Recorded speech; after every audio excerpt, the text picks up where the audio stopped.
कुमुद को संगीता के लिए पुरस्कार मुख्य अतिथि आदित्य सिंह, जो एक विख्यात उद्योगपति थे, उनके हाथों मिला तो वे उसे निहारते ही रह गए। उनकी उम्र 33 साल थी।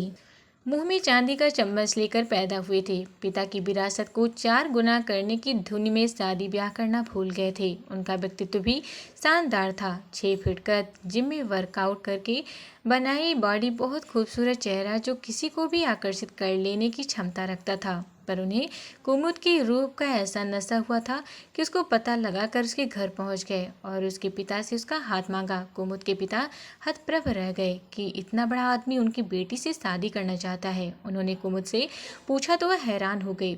उसने अपने पापा से कहा कि पापा, वो बहुत बड़े लोग हैं, हमारी हैसियत उनके सामने कुछ भी नहीं है। रिश्ता बराबरी में करना ही ठीक होता है। जब ये बात उनके सम्मुख रखी गई तो उन्होंने कहा कि एक बार मुझे कुमुद से बात करने दीजिए। कुमुद की और उनकी बातचीत के बाद कुमुद ने हाँ कर दी। शादी हो गई। शादी के बाद जब उसके ससुराल में रिसेप्शन हुआ तो कुमुद की खूबसूरती की सबने दिल खोल कर तारीफ की। कुमुद और आदित्य ऐसा लगता था कि एक दूसरे के लिए ही बने हैं। सुहाग रात को आदित्य ने बेशकीमती रिंग उसकी उंगली में पहनाकर उसके होठों को चूमकर अपने प्यार को दर्शाते हुए भावुक होकर कहा कि जिस दिन से तुम्हें देखा था उस दिन से तुम्हारे ख्यालों में जी रही हूँ। कभी मुझसे अलग मत होना। इतना प्यार पाकर कुमुद तो निहाल हो गई थी। दिन बीत रहे थे। धीरे धीरे आदित्य की सच्चाई सामने आने लगी। आदित्य को पूछते सिर्फ नेचर का उसका दम घुटने लगा। हर वक्त शक करना उनकी आदत थी। अगर कुमुद कुछ भी कहने की कोशिश करती तो एकदम से नाराज हो जाते थे। एक दिन कुमुद को कैफे में अपने दोस्त अरुण और अंजलि मिल गए। उसने उन्हें अपने साथ बुला लिया तो आदित्य बेहद नाराज हो गए। घर आकर उस पर बरस पड़े। कुमुद का अपने फ्रेंड सर्कल खत्म हो गया था। मायके जाना भी सीमित था। रुकने की इजाज़त नहीं थी। वह सहजती जा रही थी। कुमुद प्रेग्नेंट थी। एक बिजनेस पार्टी में किसी बात पर बिगड़कर आदित्य ने घर आकर उसे एक थप्पड़ जड़ दिया। कुमुद को आदित्य से हर तरह से चिढ़ होने लगी थी। बेडरूम में भी उनकी मनमानी चलती। अगर कभी वो मना कर दे, उसके चरित्र पर इल्जाम लगाना तो उनका रोज का काम हो गया था। एक दिन कुमुद ने एक लेटर लिखकर छोड़ दिया। बहुत प्यार करती हूँ आपसे, पर आपके साथ निभाना मुश्किल होता जा रहा है। घर छोड़कर जा रही हूँ, पता नहीं कहाँ। मुझे ढूंढने की कोशिश मत करना। आदित्य ने गुस्से में लेटर फाड़ दिया। बेहद गुस्सा आया था उन्हें, पर तमाशा ना हो इसलिए चुप्पी साध ली थी। 8 साल बीत गए। कुमुद शिमला की बॉन्डिंग स्कूल में टीचर हो गई। बहुत प्यारा बेटा था उसका, बिल्कुल आदित्य की परछाई। उसे देखकर कुमुद के मन में कसक उठ रही रह कर कि आदित्य की याद आती, क्योंकि प्यार तो टूट कर किया था आदित्य ने उसे। पर उनका शक्की मिजाज उसके लिए एक नासूर बन गया था। स्कूल में भी उसके पीछे उसकी चर्चा होती। पुरुष सहयोगी उसके करीब आने की कोशिश करते, पर वह सबसे एक निश्चित दूरी बनाकर रखती। जया ही उसकी एकमात्र सहेली थी जो उसकी हमदर्द थी। एक दिन मार्केट किसी काम से निकली तो कंधे पर किसी का स्पर्श महसूस हुआ। इस छुअन को अब पहचानती थी। शरीर में सिहर सी दौड़ गई। आदित्य पीछे मुड़कर देखा तो आदित्य ही थे। कैसी हो? वह चुपचाप जमीन को देखती रही। कहाँ रहती हो? कुमुद के होंठ सिल गए थे। वह चुपचाप चलने लगी। आदित्य भी साथ चल रहे थे। सोच रही थी आदित्य बिल्कुल भी नहीं बदले। वही रोबीला चेहरा, वही स्मार्टनेस, सब कुछ 8 साल पहले जैसा। कहना चाहती थी कि हमारे रास्ते अलग हैं, पर कह नहीं पाई। घर पहुंच गई। शांताबाई कन्नू का ख्याल रखती थी। आदित्य को देखकर चौंक गई। मम्मा, आप आ गए? मेरा फेवरेट चॉकलेट केक लेकर। कन्नू अंदर से दौड़कर आई। अगले ही पल आदित्य को देखकर झींप गया। आदित्य से देखकर हतप्रभ रह गया। ऐसा लगा कि उनका बचपन उनके सामने खड़ा है। आदित्य की आंखें भर आई। कन्नू मम्मी के पीछे खड़ा हो गया। शांताबाई को घर जाने को कहकर वह किचन में चली गई। सोच में डूब गई। कन्नू को कहा दूं कि पापा हैं। ग्रीन टी बनाकर बाहर लाई। आदित्य सोफे पर बैठे हुए थे। तुम्हें अब तक मेरी पसंद याद है? उनकी जवाब में व्यंग था। मेरा बेटा है और मुझे पता तक नहीं था। क्या उसे मेरे बारे में पता है? उनकी आंखों में दर्द छलक आया। नहीं, कुमुद ने धीरे से कहा। क्यों नहीं बताया?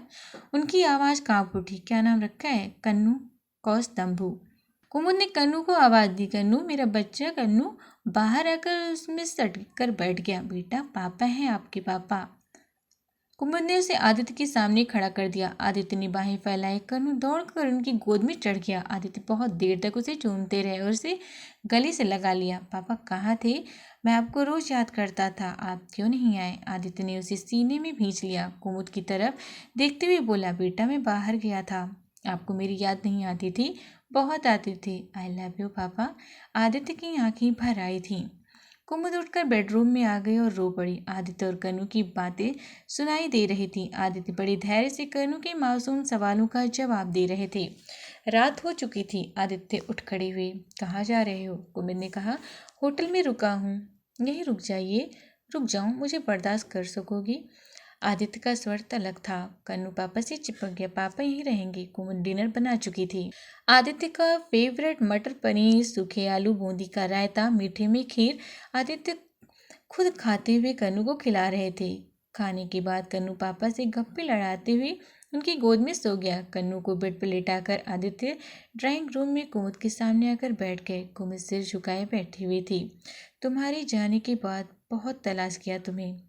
अब तक अकेले हैं आप? कुमुद बोली। क्या करता? बेपनाह मोहब्बत की थी तुमसे, पर मैं गलत था। जब कोई चीज़ हद से गुजर जाती है तो वो घुटन बन जाती है। पापा तो चाहते थे कि दूसरी शादी कर लूँ, पर तुम्हारी दी हुई चोट भूल नहीं पाया। तुम्हें कोई नहीं मिला। प्यार सिर्फ आपने किया था और मेरा प्यार। कुमुद तड़प उठी। तुम्हें तो नफरत थी मुझसे। अगर ऐसा होता तो यूं ना छोड़ देती मुझे। आपकी आदतों से नफरत थी। कुमुद की आंखें भर आई। वह वहाँ खड़ी नहीं रह सकी। किचन में आकर अपने आंसू पोंछने लगी। आदित्य ने अपना कोट उतारकर सोफे पर रख दिया। वह ध्यान से कुमुद को देख रहे थे। उसका रूप उतना ही ताजा निखरा हुआ था जितना 8 साल पहले था। उन्होंने सिगरेट निकाली और सुलगा ली। एक गहरा कस लिया। कुमुद ने कहा, सिगरेट कब से पीने लगे आप? तुम थी तो इसकी जरूरत ही नहीं थी। तुम्हारा नशा ही बहुत था, पर मुझे जीना ही नहीं आया। उनका स्वर बेहद थका हुआ और उदास था। कुमुद भीतर गई। एक नाइट सूट लाकर उनके सामने रख दिया। वो चौंक गए। ये तो मेरा है। हाँ, आपके साथ ले आई थी। क्यों आप नहीं समझेंगे? और तुम कहकर आदित्य चुप हो गए। दोनों के बीच कुछ देर खामोशी फैल गई। तुम्हारा घर छोड़कर जाना कुछ दिन अखबारों की और न्यूज़ की सुर्खियां बना रहा। मैंने कोई बयान नहीं दिया। खुद तुम्हें तलाश करता रहा। साथ में सोचता था शायद तुम बेवफा थी। जब मैं नहीं तो मेरे बच्चे को भी तुमने शायद। कुमुद खिड़की से लगकर खड़ी हो गई। बाहर चांदनी रात बिखरी हुई थी। दूर तक फैले पहाड़ बहुत खूबसूरत लग रहे थे। कहीं दूर चकोर पंछियों की आवाज़ गूंज रही थी। आदित्य कब कपड़े बदलकर उसके पीछे खड़े हो गए, उसे पता ही नहीं चला। वो उसके इतने करीब थे कि वह महसूस कर रही थी। वह झिझक गई। वह हंसी। अभी तक वही शैम्पू लगाती हो? इसकी खुशबू मुझे बहुत पसंद थी। कुछ भी नहीं बदला, बस हमारी नज़दीकियाँ कब दूरियाँ बन गई आज महसूस हो रहा है। सो जाइए, बहुत रात हो गई। आदित्य का स्वर तेज हो उठा। पूरे 8 साल हो गए एक मायूसी में जीते हुए। एक बार भी तुम्हें मेरा ख्याल नहीं आया? सोचती थी हर पल, और ये लगता था कि आप अगर आएंगे तो कन्नू को मुझसे छीन लेंगे। और अब पता नहीं वो सहम गई। सुबह बात करेंगी। वह बेचैन होकर टहलने लगे। कुमुद कन्नू के पास आ गई। आज सोच रही थी कि काश आदित्य एक बार उसे आवाज़ देते तो वो तुरंत उनकी बाहों में समा जाती। सुबह उसकी आंखें खुली। देखा आदित्य सो रहे थे, एक मासूम बच्चे के जैसे। नहा धोकर तैयार हुई। देवी माँ के आगे दिए जलाए। लाल रंग की गोल्डन बॉर्डर वाली शिफॉन की साड़ी पहनी। मांग में सिंदूर भरकर लाल बड़ी बिंदी लगाई। आंखों में काजल लगाकर खुद को शीशे में देख उसका रूप आज दर्पण में भी नहीं समा रहा था। जब से आदित्य उसके रास्ते अलग हुए थे, उसने इस तरह से तैयार होना छोड़ दिया था। पर आज वह आदित्य के लिए तैयार हुई थी। शायद वह उन्हें दिखाना चाहती थी कि वह आज भी वैसी है जैसी वह उसे देखना चाहते थे। चाय लेकर आई तो आदित्य जग चुके थे। उसे देखकर स्तब्ध रह गए। चाय लीजिए, बहुत खूबसूरत लग रही हो। अब भी वैसी ही हो, पहले जैसी। आप चाय पीजिए, मैं कन्नू को स्कूल के लिए तैयार करती हूँ। कन्नू जिद करने लगा। आज पापा उसे स्कूल बस में बिठाएंगे। आदित्य उसे स्कूल बस में बिठाकर लौटे तो कुमुद नाश्ता तैयार कर चुके थे। आदित्य उसे देख रहे थे। उसका गोरा लाल रंग साड़ी में दमक रहा था। वह उसके सामने खड़े होकर उसे देखने लगे। सच कहो, तुम्हें मेरी याद कभी नहीं आई? कुमुद आंखों में आंसू लिए उन्हें देखने लगी। उन्होंने उसे अपने करीब खींच लिया। अपने होठों को उसके कान के पास लाकर धीरे से कहा, कुमुद, पिछले 8 सालों में बहुत तड़पा हूँ तुम्हारे लिए। उसकी पीठ को अपने हाथ से छूते हुए कहा। उनकी बाहों का घेरा उनके इर्द गिर्द कसने लगा। मुझे इजाज़त है इस पल को जीने की। वैसे कानून में अब भी मैं तुम्हारा पति हूँ, अब पर अगर तुम नहीं चाहोगी तो तुम्हारी इजाज़त के बगैर तुम्हें नहीं छूऊंगा। कुमुद आंखें बंद किए शांत थी। आदित्य उसे अपनी बाहों में समेटे हुए था। उन्होंने उसके होठों को चूम लिया। उनके हाथ उसके शरीर पर थे। उन्होंने इसे अपने इतने करीब कर लिया कि उसका दिल जोर से धड़क उठा। उन्होंने धीरे से कहा कि मुझे देखोगी नहीं। उसको चेहरा झुका लिया। वो शरीर और आत्मा से एक हो गए। जब भावनाओं का उफान थमा तो कुमुद ने अपने आप को उनसे अलग किया। उसने आदित्य की तरफ देखा। वो मुस्कुरा रहे थे। चेहरे पर पूर्ण तृप्ति का एहसास था। उन्होंने उसके माथे को चूम लिया। कुमुद ने अपने आप को आईने में देखा। देख तो वह शर्म से लाल हो गई। कहाँ जा रही हो? स्कूल। आज रहने दो। उन्होंने उसका हाथ पकड़ लिया। अभी मुझे बहुत सी बातें करनी है। आदित्य बच्चों की तरह मचल उठे। कुमुद ने अपने आप को उनकी पकड़ से छुड़ाते हुए कहा, मुझे पता है कौन सी बात करनी है आपको। उसने उनके गाल से हौले से लिपस्टिक साफ करते हुए प्यार से उनकी आंखों में झांकते हुए कहा, अब बाद में। आदित्य उसे देखकर गुनगुनाने लगे, अभी न जाओ छोड़कर कि दिल अभी भरा नहीं। अच्छा जी। वह गहरी मुस्कुराहट बिखेर कर चली गई। स्कूल में पहुंची तो सुख पुकार शुरू हो रही थी। मिसेज मेहता बोली, कुमुद आदित्य सिंह तुम्हारे घर आए हुए हैं। जी मैम, मेरे पति हैं। सबको उनके प्रश्न का उत्तर मिल गया। आदित्य ने अपनी मीटिंग निपटाई। 4 दिन हो गए थे उन्हें शिमला में। कनु हर समय पापा से चिपका हुआ रहता था। कुमुद को आदित्य का स्वभाव बदला हुआ नजर आ रहा था। शाम को जब आदित्य वापस लौटे, कनु पापा के पास खड़ा हो गया। पापा, मुझे छोड़कर नहीं जाना। आदित्य ने उसे के गाल पर चूमते हुए कहा, कुमुद अपने घर चलो। कनु और तुम्हारे बिना मेरी जिंदगी बेमानी है। मुझे माफ़ कर दो।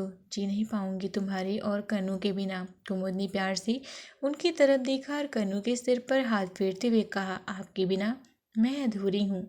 मेरे कनु को अपने पापा के साथ और प्यार की ज़रूरत है। आदित्य की बाहों में समा गई। दोस्तों, शक एक ऐसी बीमारी है जो जिंदगी पर बात कर देती है, इसीलिए इस रिश्ते से दूर रखें। जीवन साथी को बेहद प्यार दें और उनकी भावनाओं को समझें, तभी जिंदगी खुशहाल होगी। दोस्तों, आपको ये कहानी कैसी लगी हमें कमेंट बॉक्स में ज़रूर बताएं।